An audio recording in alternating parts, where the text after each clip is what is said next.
Welcome to Rock Your Talk with Leisa Reid on our expert interview series. I have my guest here, Stephanie Courtillier. I think I'm pronouncing that right. Yes, very French, very fancy. And I'm very excited. Hi, Stephanie. How are you? Hi, Lisa. I'm doing so well. Thank you for asking. I'm so happy that you're here. And just to give a little bit of info for our listeners, I am Leisa Reid. I'm the founder of Get Speaking Gigs Now. I help speakers learn how to get booked, stay booked, and attract their clients through speaking. I'm also honored to be a part of the Productive Learning team, where I'm a speaker and facilitator as we help people really master their own self-inquiry process, and facilitated by our trainers, and so that you can learn how to also facilitate yourself as you're going through different challenges and emotional issues, things like that. We're all getting our cheese moved these days, so emotional management's a very hot topic, right? Yes. So Stephanie, tell us a little bit about you. Thank you, Lisa. Yes. So Stephanie Courtillier. That is a French last name. I know it's a nice tricky one. It always throws people off. But a little bit about me. I am an Orange County native, Southern California raised, and I founded 3 years ago now, almost 3 years ago actually, a social enterprise called Integrous Women.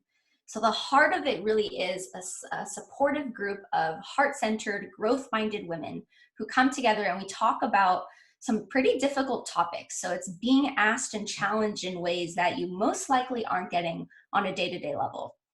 Through those conversations, though, we can self-empower and create transformation, where we really focus on how can we have and build a legacy with integrity.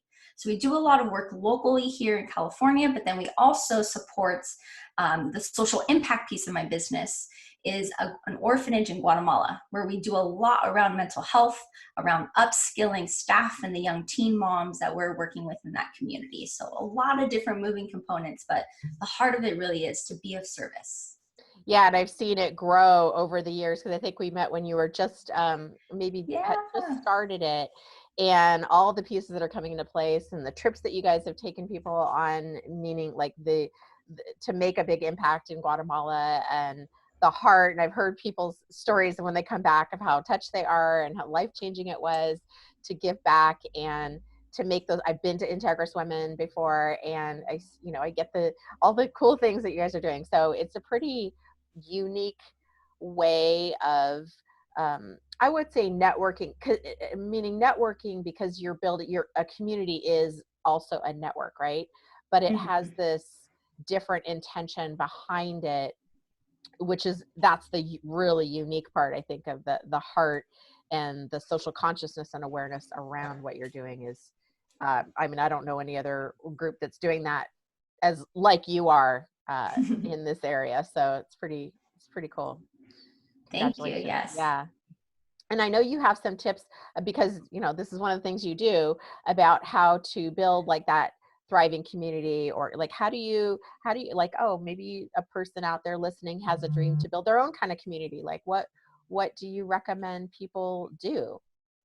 And I think the first realization is even understanding that we're all part of community to some level, right? And when I started really diving into some evidence-based practices in mental health, I learned truly the meaning and the importance of community in our lives.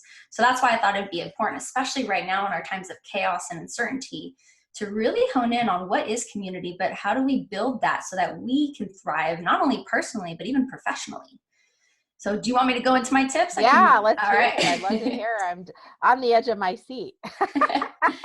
I'm going to give a little transparency here. I'm such, I've had this new kind of aha of I want to simplify my life. Love I it. am so complex. And so I love going into like the research, and I nerd out about, oh, there's this framework and there's this one. And so when I used to talk about community, I think I used to just use so much jargon. And I realized people's eyes would just glaze over. And it's like, Uh, oh, you're not getting it. Where's the passion? So when I really hone in, I've done a lot of reflection about my own journey with community, but even of how I've been able to build local community with this group called Integrous Women that I run, but also internationally in communities that I'm not originally a part of, and how do we help them thrive? So this really plays internationally. Yeah. So I ended up Global. finding that people as a society, we want three things. And these are going to end up being my 3 tips to how you can build community or even foster more depth within your community. So the first tip, which is the first thing that as humans that we want, is to feel heard. Mm-hmm. And this can be as simple as, and this is what I love about all these 3 tips, is they're easy. And all of us have the power to do this on a day-to-day basis. But to feel heard means that we have to give someone the opportunity to speak. Mm-hmm. And so often I'll walk into, corporations or big fancy rooms. And when we talk even vision for a company, the people around the table are the C-suites, they're the exec levels.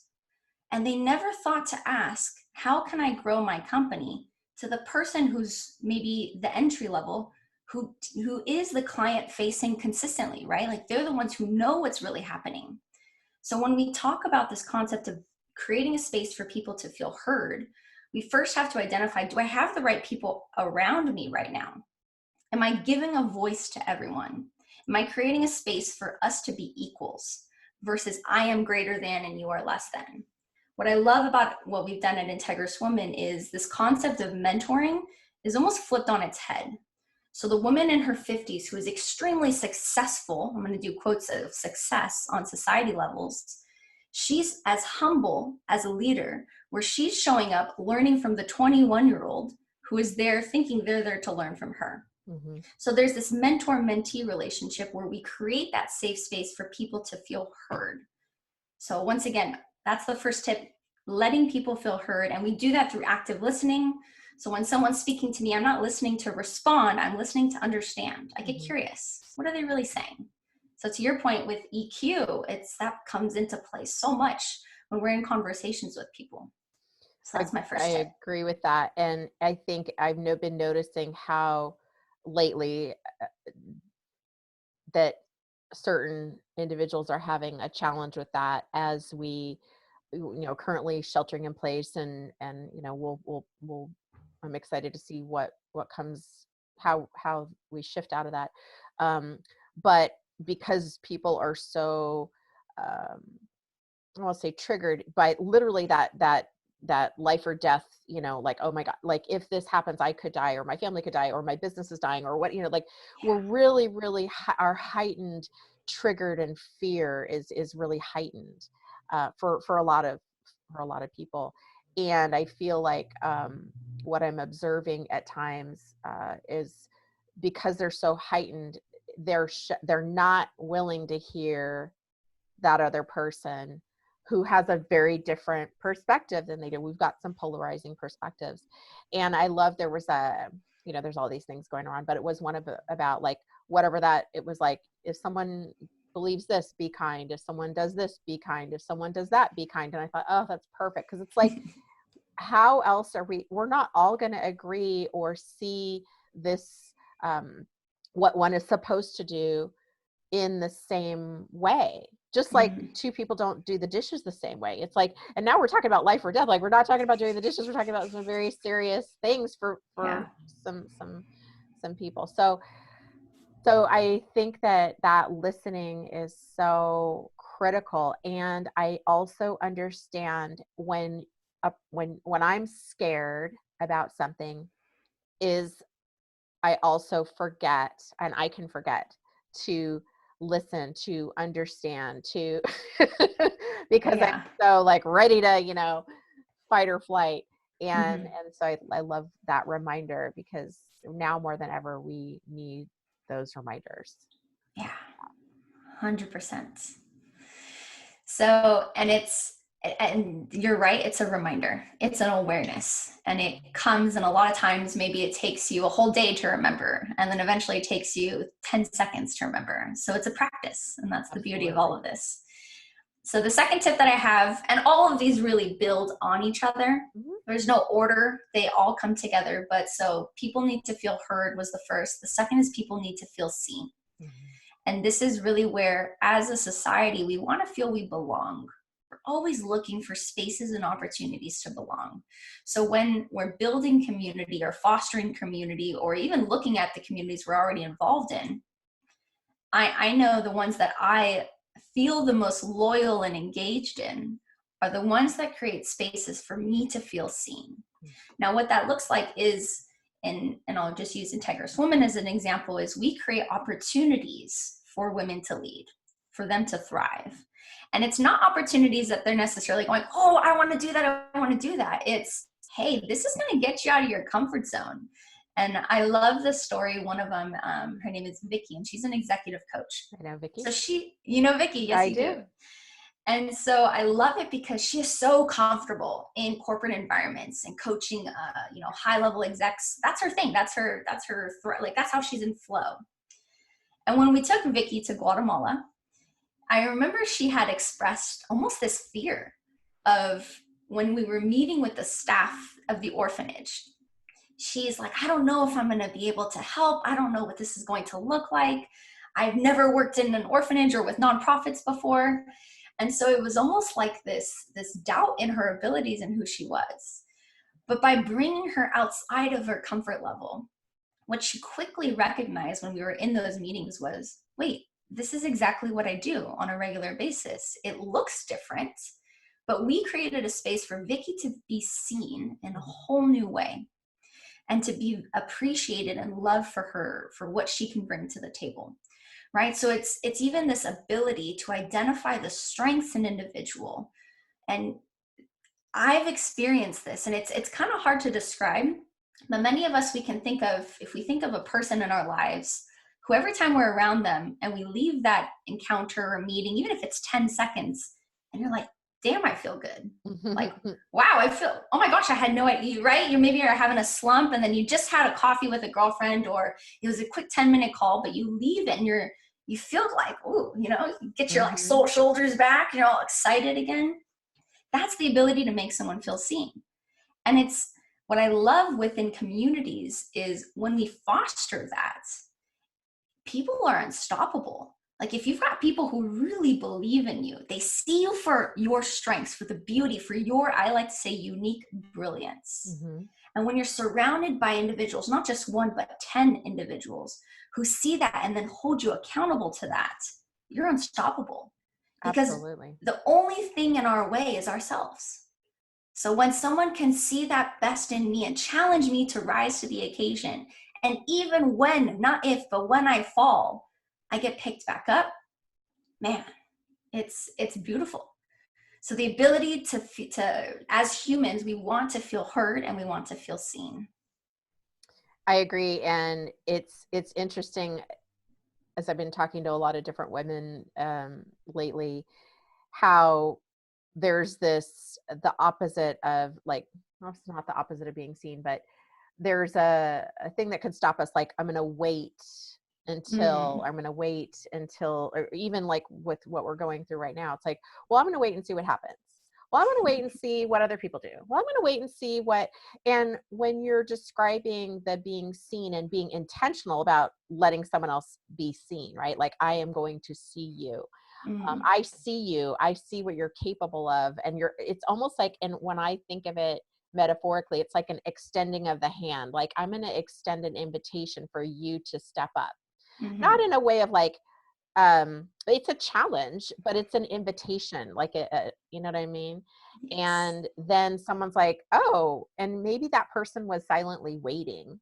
And maybe that waiting had gotten just so comfortable that they were like, well, I don't know.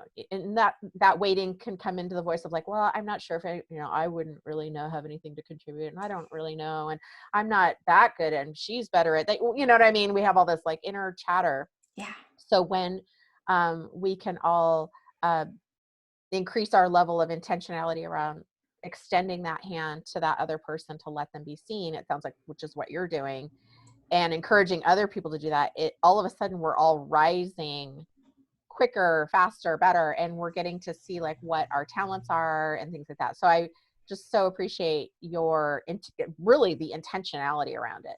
And I've seen, I see you, Stephanie, but no, I've seen what you've created, and it's really beautiful. So I just appreciate Thank you. it. And, you know, we And can use that.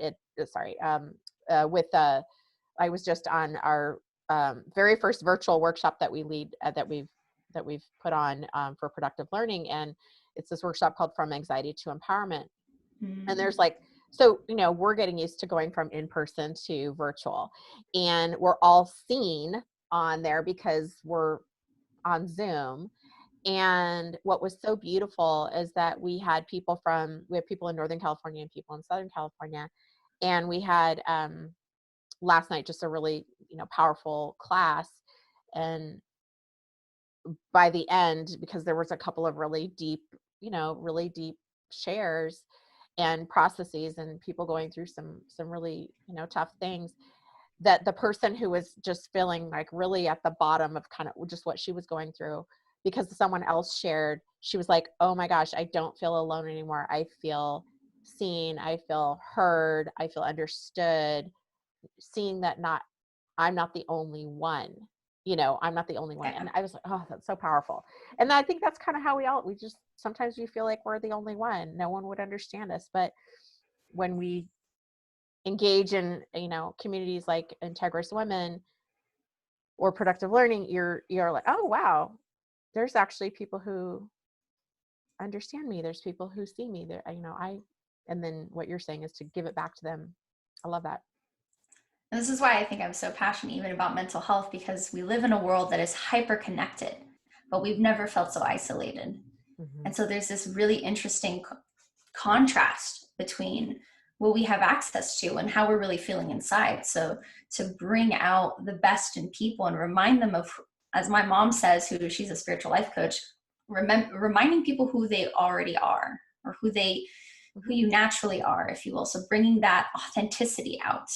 And it's inspiring when someone sees that in you. And oftentimes, you don't believe it in yourself. But to be reminded consistently of who we truly are at the core, there's nothing like it. So I'm passionate about creating spaces that encompass things like psychological safety, that allow for self-empowerment. This is a big thing that I've learned. I can't empower people. I don't have that type of control, right? I wish, like, you're empowered, like, how cool would that be, right? You get empowerment. Yeah. You get empowerment. But we don't. Unfortunately, I don't. Even for myself, only I get to choose if I feel empowered or inspired. So, but what I've learned is it's through conversations, and it's through the connections, and it's through those aha moments. And a lot of times it's by connecting with someone else, where we're put on this earth as a community. And so how do we really tap into the best of that and make that come alive, and to watch things emerge in brand new ways? I mean, that's what I live for. It's the power of community. Agreed. And so it kind of leads into, I think, the final tip that I have, so recap, it's people want to feel heard, people want to feel seen, and people want to feel valued. And so to feel valued is also an equivalent of feeling loved. And that's where we get those connections. We, to your point, the response of just always responding with kind.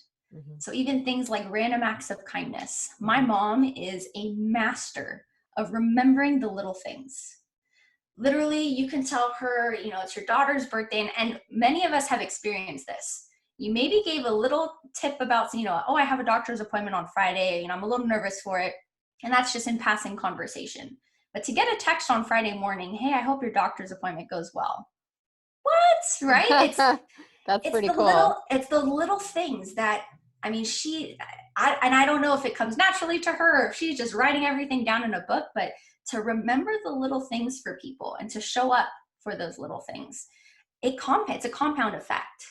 So when people feel valued, it's the know, like, and trust factor too. So as if you're a community leader listening in, it's, you know, don't feel overwhelmed, you know, especially if you've got communities of thousands of people. It's hard to remember all the stuff for all those little details of all the people, but to create opportunities for your members to connect with one another even, and for them to implement some of these tools. But when someone feels heard, seen, valued, they will automatically show up as their best self. Mm-hmm. I get complimented all the time when people walk, when it used to be our live events, and we're able to do the same thing virtually, Mm-hmm. because it just takes these basic elements to still create those same safe spaces. But we'll get compliments of, man, it's people get deep so fast. I've never had conversations like this. I feel more connected to this person that I met in 5 minutes than I do with my best friend that I've known for 30 years. Right. Why? And it's just because we ask the right questions, but when we ask them, we're actually listening to what you're saying. Mm-hmm. And we're not asking, how are you? Or what's going on? We're asking, who are you? Mm-hmm. We're asking, what do you want to be creating? And we're remembering what you're saying, and we're holding you accountable to it. So heard, seen, and valued. And this, when I talk community can be your family. Mm-hmm. How are we doing this for our children? So many children right now. I heard this, I was listening to this interview. I forgot the gentleman. I think it was Phil McKernan. And he was sharing how he works with elite athletes. And he was saying how the majority of elite athletes rise to the top of their career. But the main motivation behind why they were striving and doing all this is just because they wanted their dad to be proud, dad or mom to be proud of them. They never felt that their parent was proud of them. So they felt they had to go to these immense sacrifices just to feel heard, seen, valued. Mm-hmm. So what happens when we can do that for a young child from the get-go? Create opportunities for them to lead, remind them who they really are, and show up for them in those little ways. The whole world would change. So there's so much, once again, it's simple, Mm-hmm. but to remind ourselves and remember to do this on a daily basis. And that could just be, my mom taught me as a kid, do one good thing every day. Beautiful. That could be, I brushed my teeth, Mom. I feel pretty good today, right? That could be, hey, I took my dog for an hour walk instead of a 10-minute walk today. Sure. And that's good for me and my dog. Yeah. It could show up so many ways. Beautiful. I love that. Yeah. I think, in a different way, we have that at Productive Learning where we'll have, I was relating to what you were saying about people walk in and they're like, oh my gosh, I've never told this to anyone, or I've never experienced this, or have had people listen or really take what I'm saying and reflect it back to me and show me. And I loved what you said too about asking questions. It's we can't give you I wish we could give empowerment as well, but we can certainly help you develop the skills that you need to understand your own system, so that when you're scared, when you have challenges, when you're emotionally charged, when you have some things in your hands that you can say, oh, wait, I remember that I usually react like this because of the history that I have. But because I can recall that right now in the moment, I can say that what's happening now is not what happened then. And now I have a choice point, and that choice point is so powerful. So how do I want to go now? What, and then having a compelling vision forward, what action or decision can I make right now that's going to actually move me towards who I want to be in the future, or who I'm becoming, or where I want to go, whatever that is. So it's kind of this past, present, future, loop that you can use pretty instantly when you develop it. And that can be super empowering, which is amazing. Yay. Yes. Everybody will get it. So I have a little bonus question for you. I was going to ask you, we've been talking about some deep things. So we're going to end with a little fun question. So this show is called Rock Your Talk. And so my question is, I don't know what your musical taste is, but I usually will ask someone what's your favorite rock band or rock singer? And if it's not rock at all, if you're no, I don't do rock, maybe just another genre of your choice. Oh, this is hilarious. I have to admit, I am the worst at remembering any names of any kind. I will know all the lyrics of songs, but never know any artists. And this is why I have my husband who knows everything. Oh, well, a good union. Good balance. But I will say every Friday, so actually today at 5:00, we've been starting these dance parties at Integrous Women. That's fun. Yes. And it was honestly, I was in an interview and we had this spontaneous dance party, and I just left feeling so energized after just 2 minutes of, just dancing. So I've been playing DJ on Fridays. Okay. Is my new So side what's gig. some of your jams then? What's some of I your... know, and here I need to get into my Spotify and I will tell you some of our jams. I'm more of like I love my oldies. So like I love me some, this is gonna sound so bad, like Celine Dion and Enrique Iglesias. I'm a 90s baby, so I love like those old school songs. There's even here I'm actually gonna go to my favorite playlist. I have a favorites playlist. I love I Spotify. think we're getting into the inside of Stephanie of Integrous Women.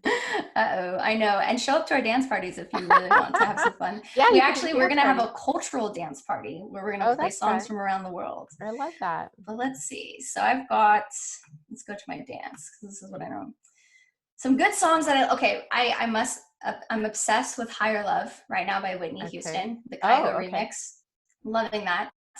I really like, it's called Bayana by Baker Matt. And it's just this like really chill, fun vibe. I'm learning new things. This is great. Yes. I love Rock for me, Lisa, was Linkin Park, and that was my way of expressing emotions. And it's the same today. If I'm angry, rock artist is Linkin Park. Like, I get it. Yeah, it's kind of that like intense, a little intensity. Yeah, I love it.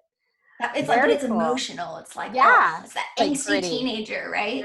Yes. Angsty, like it. Yeah. So hopefully that was probably more information than you wanted. But no, I love it. It's so songs. fun. I love music, and I'm the same way. Like I remember lots of lyrics. I love not all types of music, but I have a very wide range of what I enjoy and what I like, and I think music is really powerful. And so one of the love it. So thank you for sharing your fun playlist with a little insight into your playlist. And I think there's a dance party if someone wants to go to the dance party. Should they go on I've learned so many new moves. It's been great. Cool. Should they go to integrouswomen.com to get on the newsletter and get these invites? Is that what you would recommend? That's probably the easiest way, I'd say. Okay. Get on our list. All right, cool. Oh my gosh. Well, thank you, Stephanie, for being our guest today. I think we all learned something. You're a very inspirational person, as usual. I was not disappointed at all. I know how incredible speaker you are. And also you'll be speaking for our OC Speakers Network, but that's more date sensitive. So depending on when you're watching this, you may have missed. Anyway, one thing I'd like to remind our listeners, just make sure, and this is very consistent with what Stephanie says, but it's what I usually tell you anyway, is to be kind to yourself and of course to someone else. And we will see you on our next episode. Bye.